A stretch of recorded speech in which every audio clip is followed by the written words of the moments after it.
estabilizado desde hace algunos días en un número de nuevos contagiados de alrededor de 4.000 nuevos casos por día comprobados con examen de PCR. Este número sin duda es bastante alto y tenemos que reconocer que produce una exigencia sobre nuestro sistema sanitario muy fuerte, porque al menos en lo que ha ocurrido hasta acá históricamente, el 15% de estos 4.000 casos nuevos diarios va a requerir hospitalizarse. Estamos hablando entonces de aproximadamente 60 casos nuevos que requieren hospitalización diariamente, y a pesar que tenemos una letalidad muy baja, hay que reconocer que este número de casos nuevos, recurriendo a lo que nos ha pasado hasta ahora, se traduce en que el número esperable de fallecidos todos los días, cuesta mucho hablar de fallecidos en números, pero estamos hablando de aproximadamente 40 nuevos fallecidos por día. Esto ha puesto una exigencia sobre nuestro sistema sanitario sin precedentes, que ha obligado a transformarlo en un sistema único de atención de salud. Hoy día, por ejemplo, la ocupación de las camas de intensivo en los hospitales privados es mayor que en los hospitales públicos, teniendo en cuenta que estamos haciendo esfuerzos muy importantes porque tanto en el sector público como en el privado aumente la oferta de camas y respiradores. Es así como hemos asumido un nuevo compromiso, y es que si antes contemplábamos llegar a 4.300 camas con ventilación mecánica a fines de junio, ese compromiso hoy día ha subido a 4.859 camas con ventilador. Estamos hablando de 550 unidades más, 550 respiradores más que están llegando a nuestro país. Pero también hay que destacar que esta presión asistencial, esta conversión de camas, genera un tremendo impacto sobre el personal de salud, médicos, enfermeras, auxiliares, TENS, tecnólogos médicos. Ellos están pasando un periodo extraordinariamente duro y hay que tener conciencia y agradecerles a ellos que, a pesar de que emocionalmente el impacto que significa esta pandemia hace a veces que las almas se quiebren, efectivamente la disposición de los trabajadores de salud, del gobierno, es seguir adelante en forma implacable con este plan de aumento de la capacidad hospitalaria. Estamos incorporando adicionalmente una nueva tecnología, no nueva en Chile porque hay algunos hospitales que tienen una experiencia bastante grande en lo que llamamos oxígeno terapia de alto flujo o HFO. Tenemos en este momento 240 de estos respiradores no invasivos dispuestos ya en todo Chile, y este fin de semana llegan 400 más que permiten a personas que no están en extrema gravedad ventilarlos o usar un modelo de respiración menos invasivo y que permite, ¿no es cierto?, evitar las complicaciones de la ventilación mecánica típicamente invasiva. Y estamos hablando de que fuera de las camas y los respiradores que mencioné, vamos a llevar por lo menos, porque cada día aumentan más, a 4.859. Tenemos entonces 640 pacientes o cupos para pacientes que pueden ser apoyados a través de este mecanismo. Siempre en el compromiso de que cualquiera sea la distribución de los pacientes, no podemos prever dónde van a presentarse los nuevos casos, tenemos un soporte que mantiene un stock, una reserva disponible de camas con ventilación mecánica no inferior a 300 camas todos los días. Y agradecemos entonces el esfuerzo que siguen haciendo las instituciones de las Fuerzas Armadas, Carabineros, clínicas privadas, de acoger el llamado, el apelativo del Ministerio de Salud para aumentar su capacidad, como ocurre todos los días. Ayer, sin ir más lejos, se aumentó en 70 la capacidad de la red. El segundo instrumento fundamental de esta pandemia, que tenemos que reconocerlo por los datos que ya hemos comentado, el pequeño número de personas que se infecta o cursa en forma asintomática, pero queda con defensas para protegerse de una posible infección.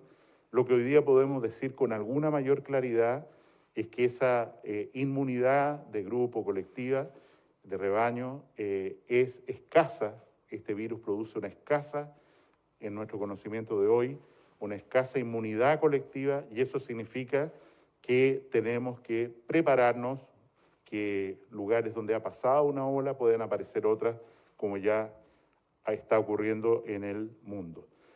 Y eso llama al fortalecimiento del segundo elemento crucial de nuestra estrategia sanitaria, dado la realidad epidemiológica, dado el nuevo conocimiento. Y es que, como lo ha sugerido también incansablemente el comité de expertos que nos ayuda, complementemos esta estrategia de cuarentenas generales con estrategias muy específicas de testear y aislar en residencias sanitarias a personas que son caso comprobado y a sus contactos estrechos.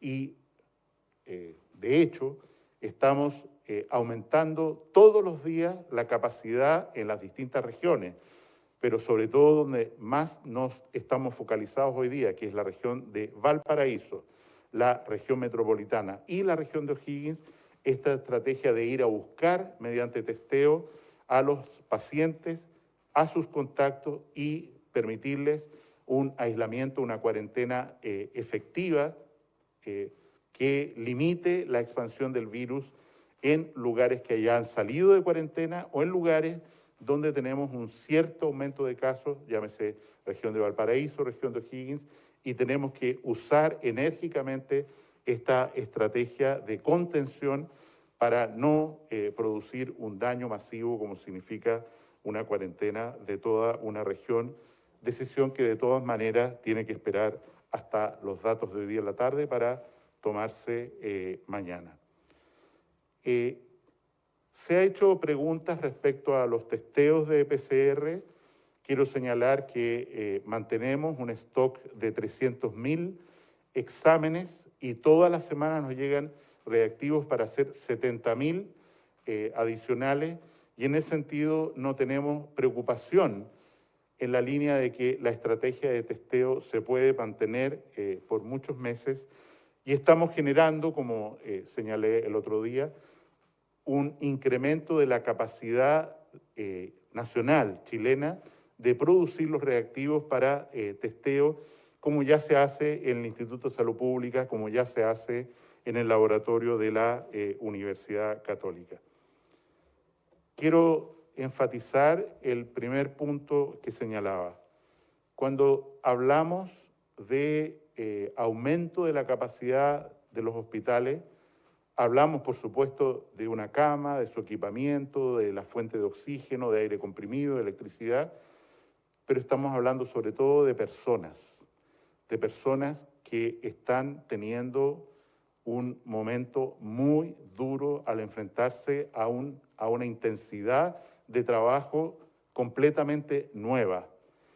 Y lo único que podemos decir desde acá es que los valoramos a los trabajadores de la salud por el inmenso sacrificio que están haciendo, un sacrificio personal, de compromiso, de energía, también de afectación emocional, pero seguimos apoyando, seguimos buscando, seguimos contratando gente de manera tal de fortalecer nuestra red y dar todo el soporte que necesitan los trabajadores y trabajadoras de la salud para ser los verdaderos héroes de esta pandemia. Tengo que reconocer que la información que obtuvimos ayer, o fue publicada ayer, de la Oficina Nacional de Investigación Económica de Estados Unidos, que hizo una encuesta en 58 países y que señala que Chile es uno de los que menos cumplimiento tiene entre los países, en realidad es el segundo peor, del cumplimiento de las medidas de aislamiento, de lavado de manos, de quedarse en la casa, nos preocupa vivamente.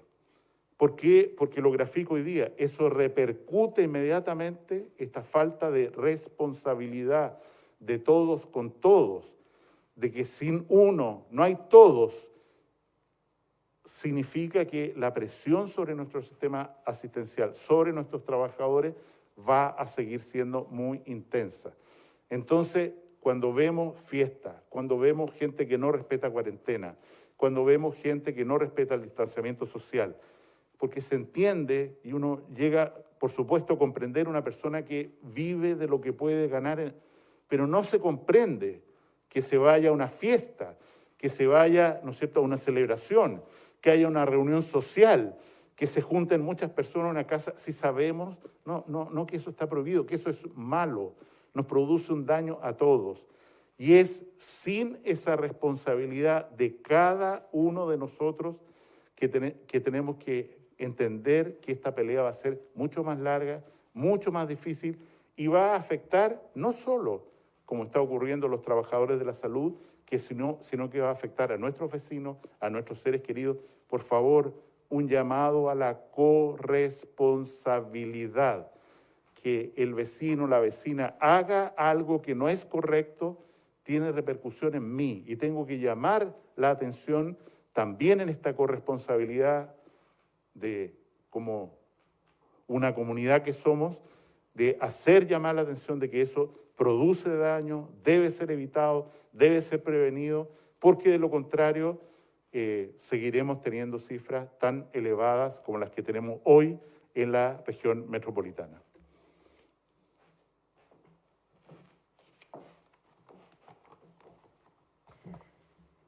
Muy buenos días.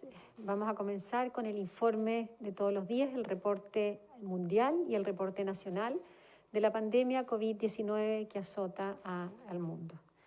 A nivel mundial ya se han registrado más de 5.400.000 personas de casos confirmados de la pandemia COVID-19, de los cuales más de 346.000 personas han fallecido asociadas a este virus. Y se han recuperado al día de hoy más de 2 millones de personas. Siguen siendo Latinoamérica, América en su totalidad con el número importante de casos, Estados Unidos con más de 1.600.000 casos y en las Américas Brasil en primer lugar, después Perú, Canadá. ¿Cuál es la situación de nuestro país en las últimas 24 horas? Que hemos registrado en las últimas 24 horas un total de 3.964 casos confirmados, de los cuales 3.618 son con síntomas y 346 personas asintomáticas. Del total de estas personas ya podemos decir que se han diagnosticado con la enfermedad 77.961 personas, de las cuales más de 30.915 se han recuperado. Queremos lamentar, como todos los días, en el día de ayer se reportaron 45 personas fallecidas asociadas al COVID-19. Dentro de ellas, como hemos manifestado, la mayoría de ellas son personas adultos mayores y personas que tienen comorbilidad, enfermedades crónicas importantes. Y es por eso que hacemos un llamado con los antecedentes que ha dado el ministro de que no estamos respetando las medidas que estamos implementando. Hoy día la mayoría de los chilenos están haciendo un tremendo sacrificio. Se están quedando en sus casas, no están yendo a trabajar, Los niños no están yendo al colegio, no se están educando, muchas personas no se están atendiendo por sus enfermedades crónicas. Sin embargo, estamos viendo todos los días en imágenes, en los datos, que hay personas que no respetan estas medidas tan estrictas. Y hacemos un llamado, una súplica a la solidaridad y a la colaboración y a respetar estas medidas. Estas medidas, cada persona que no está respetando una medida puede producir un impacto en una enfermedad, en una persona que enferme gravemente. Por lo tanto, esta batalla la tenemos que dar todos. Estas medidas estrictas están afectando a muchas personas, pero si no colaboramos todos, esta pandemia se va a prolongar mucho tiempo en nuestro país. Para seguir con la información, voy a dejar al subsecretario de Redes Asistenciales.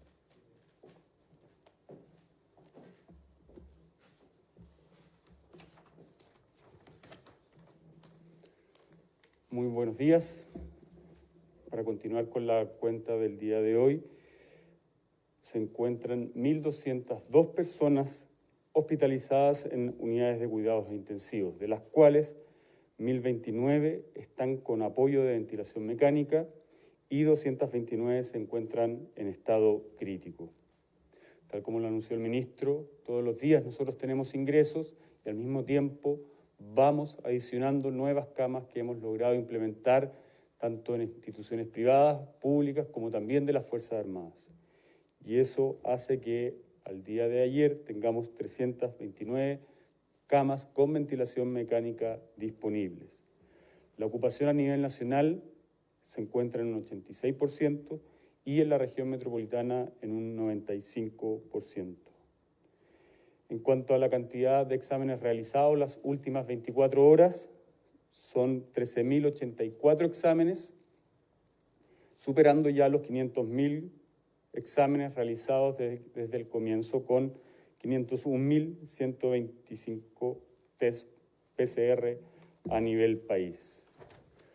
Antes de dar espacio para las preguntas, me quiero referir un pequeño momento a lo que ya insinuó el ministro y la subsecretaria Paula Daza. Nosotros estamos haciendo todos los esfuerzos para poder ir conteniendo, para poder ir mitigando, ya sea con aislamiento, con trazabilidad, como con aumento de camas. Y esto no lo estamos haciendo nosotros solos, lo estamos haciendo con 360.000 trabajadores de la salud. Y esto es grave. Tenemos que darnos cuenta de la gravedad de este virus.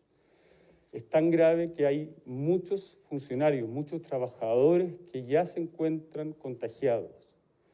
Y especialmente me quiero referir a una pareja de médicos de la región de Valparaíso, a Maricel y a Rubén, que trabajan en hospitales públicos de la región de Valparaíso y que hoy día se encuentran hospitalizados a causa del coronavirus.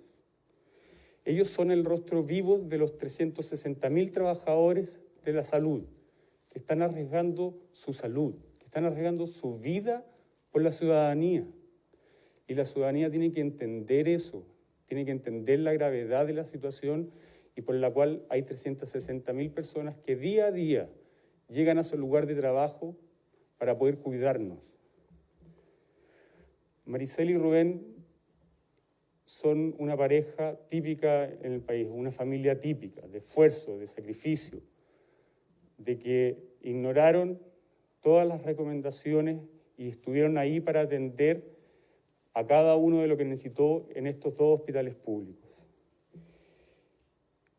Hoy quiero pedirles, quiero rogarles a cada uno de los ciudadanos que volvamos a realizar el aplauso a las 21 horas, que Bomberos toque las sirenas, que se sume Carabineros y que no haya rincón en el país en donde no se escuche el agradecimiento y el ánimo que cada ciudadano tiene que entregarle al personal de salud en estos momentos que son tan difíciles para ellos y para todo el país, en cada uno de los establecimientos.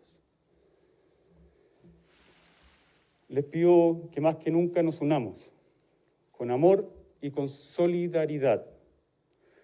Marisol y Rubén y otras 360.000 personas lo necesitan. Cedo la palabra para poder responder sus preguntas.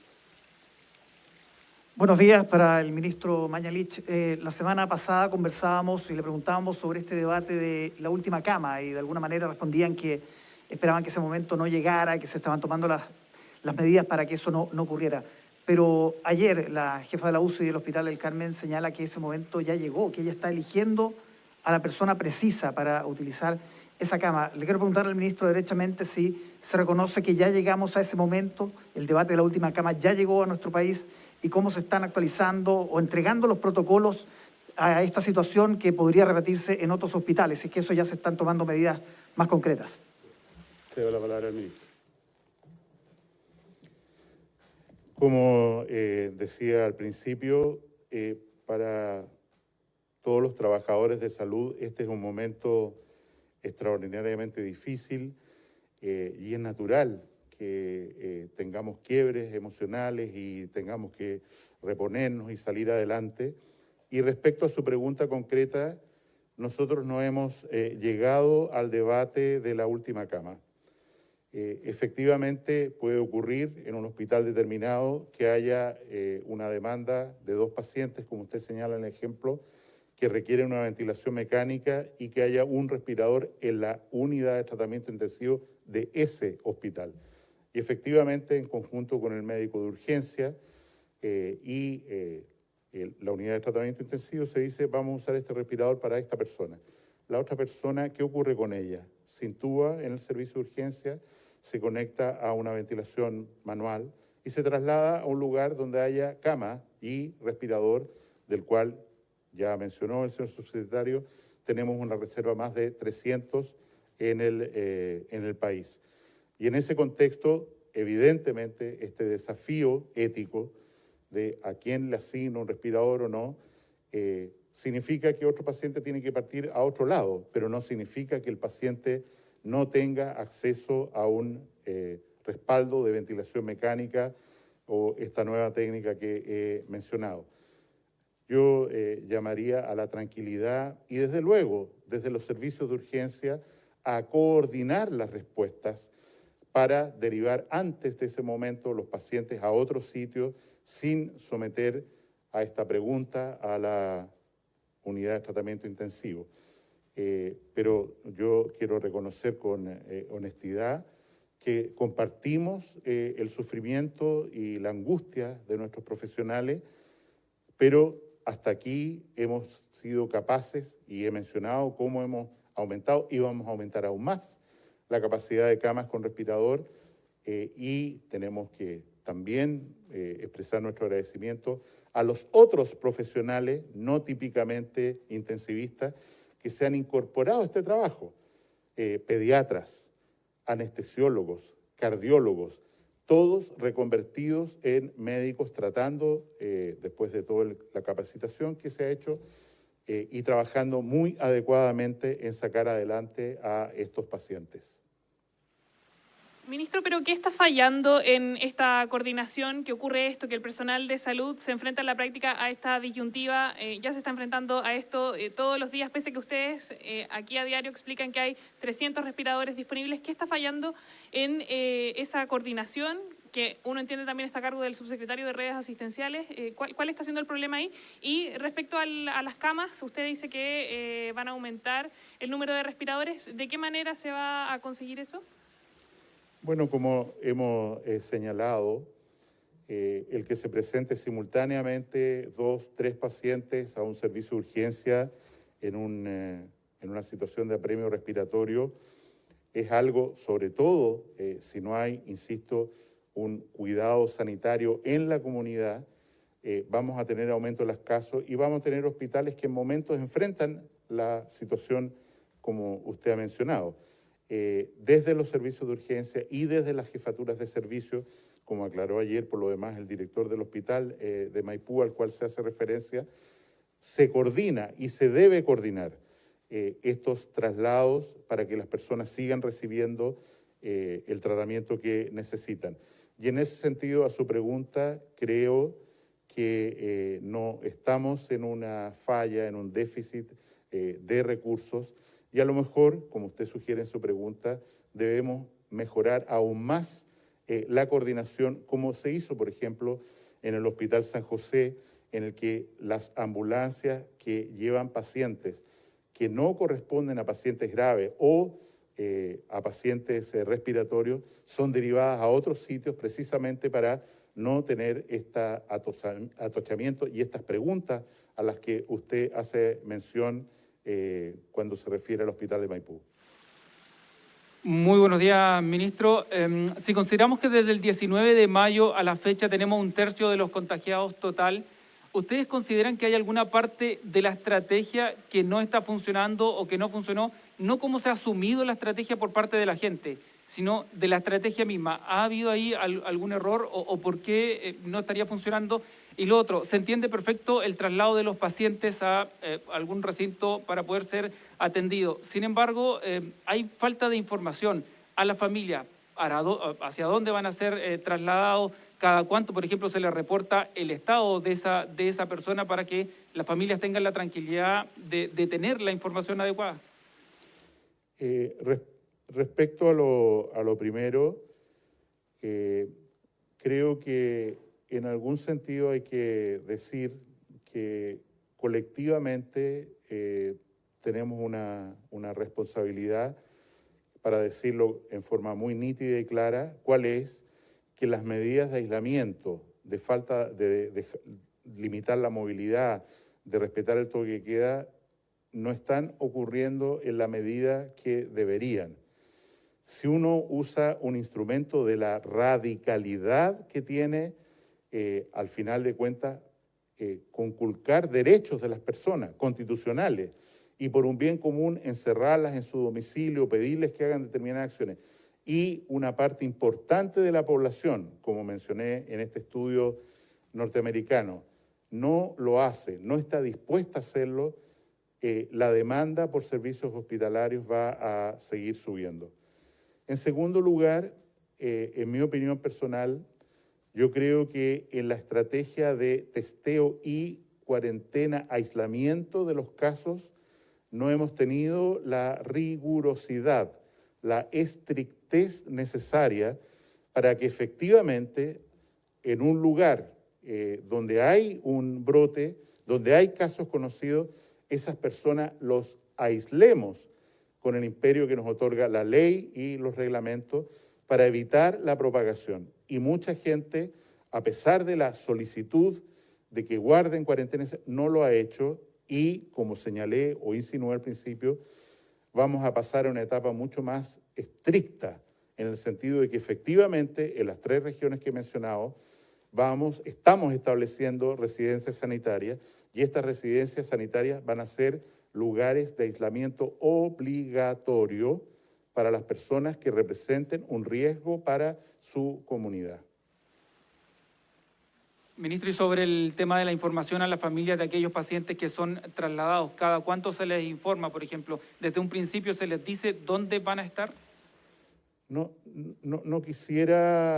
tengo una respuesta nítida para lo que usted pregunta. Uno espera que haya una conversación y que todas las personas estén correctamente informadas. Deduzco de su pregunta de que podría no estar ocurriendo y voy a revisar el tema, pero no me atrevo, sinceramente, a decir, mire, todo está bien, no se preocupe, porque a lo mejor a través de su pregunta más bien me produce una inquietud de decir, a ver, esto a lo mejor tiene una base y hay que mejorar los protocolos. Ministro, subsecretarios, buenos días. Ministro, usted hablaba justamente del Hospital San José, dice que hay ambulancias que llevan a pacientes que son derivados a otros sitios. Justamente tenemos denuncias del San José de esperas de 8 horas en ambulancia. Entonces, ¿cuánto está demorando este traslado de pacientes? ¿Son 8 horas? ¿Es más? Eso habla de un colapso del sistema. Y lo segundo es sobre las licencias médicas. Sabemos que hay licencias de 4 días para quienes están a la espera de sus resultados de PCR. Son casos sospechosos. ¿No deberían ser en este caso las licencias ya de 14 días para evitar el contacto con otras personas en caso que se demore, por ejemplo, el PCR? En relación al Hospital San José, que evidentemente representa una debilidad estructural del sistema de salud en la parte norte de la ciudad de Santiago, porque hay un solo hospital, más el Hospital Clínico de la Universidad de Chile, que está cooperando activamente, por lo demás, en esta campaña, que no da abasto para la demanda de una población que alcanza casi al 1 millón de personas. Y lo que hemos establecido es, primero, que a través del regulador, antes de que la ambulancia llegue al hospital, si el regulador detecta o pregunta, ¿no es cierto?, ¿por qué trae un paciente en una ambulancia?, que ese paciente vaya a otro sitio. De hecho, se han instalado ya al menos 1, 2 tal vez, centros de atención de urgencia, incluso casos COVID, en centros de salud familiar de dicha comuna. En segundo lugar, en el patio de ambulancias se está haciendo un triage. Esto quiero decir, usted, ¿por qué está aquí? Estoy aquí porque traigo un paciente que tiene una lesión de tobillo. No tiene sentido que esté acá y que espere 8 horas para... Llévelo a tal lugar, al Hospital Clínico de la Universidad de Chile, a este centro de salud, para que allí le resuelvan su problema. Y en mi opinión, a pesar del aumento de la demanda que hemos tenido, por supuesto, igual que en toda la región metropolitana, también en el área norte que sirve el Hospital San José, este es un tema que está mejorando en relación a la situación que teníamos hace una semana atrás. Ministro, según recomendaciones de la OMS, aseguran que una persona para asearse y combatir el COVID necesita al menos 100 litros de agua. Hay sectores en el país como Petorca, también en Ñuble, que no cuentan con el agua disponible, incluso están en sequía. ¿Qué medidas se está tomando en esa materia y cómo se va a trabajar para poder ayudar a estas personas? En primer lugar, en las regiones, las zonas que usted menciona, afortunadamente, los casos de coronavirus hasta aquí son bastantes casos y donde hubo en Ñuble la situación, como se sabe, ha ido en disminución. La pregunta es difícil y lo que se ha hecho a través de los intendentes y de los municipios es llevar agua para uso personal, aseo, a lugares que tienen esta carencia provocada por lo que recordamos es la sequía, una de las sequías o la sequía más importante que se registra en la historia y que no parece que vaya a mejorar en el corto plazo. Estamos allí. Termino agradeciendo las preguntas y solicitando a la ciudadanía, a nuestros compatriotas, que perseveren en el esfuerzo y perseveren pensando no en una imagen de un virus, una cosa un poco abstracta. Háganlo pensando en la doctora, el doctor que está sufriendo, la enfermera que ha dejado a sus hijos al cuidado de otros, si es que puede, para asistir a los enfermos. Esa es la cara visible de las personas que están sufriendo al máximo al tratar de dar asistencia a todo el que necesite, porque ese no es solo el compromiso del gobierno, es el compromiso también de todos los trabajadores de la salud. Y es por eso que yo les ruego, como decía el subsecretario, que hoy día por lo menos, y ojalá todos los días a las 9 de la noche, dirijamos nuestro pensamiento a esas personas, a la persona que hemos visto llorando en televisión, al trabajador que está agotado, que está cansado, que después de 24 horas no ha podido tomar ni un minuto de descanso, porque esa es la realidad de la intensidad del trabajo que tenemos hoy día, no solo en la red pública, en todos los hospitales del país.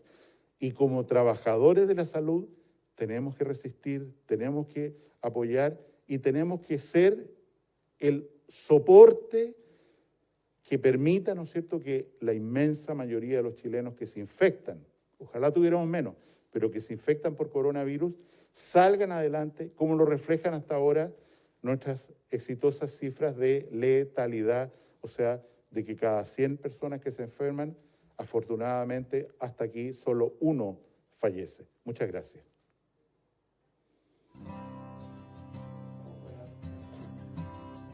Transmitió el Gobierno de Chile. Agradecemos a los canales de televisión y radioemisoras que integraron esta red voluntaria.